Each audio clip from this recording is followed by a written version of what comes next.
नए साल की ढेर सारी शुभकामनाएं। सर नमस्ते। नमस्ते।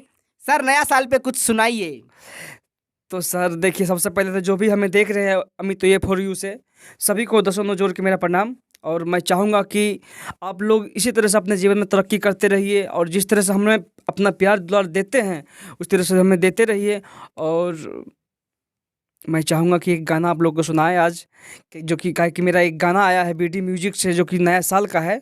तो आप लोग जाइए उस चैनल पर बीडी म्यूजिक पर और गाना को सुनिए और इन्जॉय कीजिए। वो गाना ऐसे आपको सुना देते थोड़ा सा उसका मुखड़ा।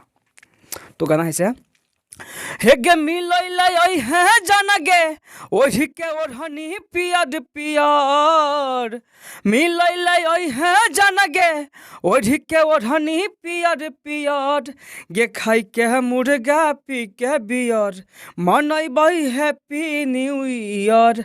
आ खाई के मुर्गा पी के बियर मनैबै हैप्पी न्यू ईयर।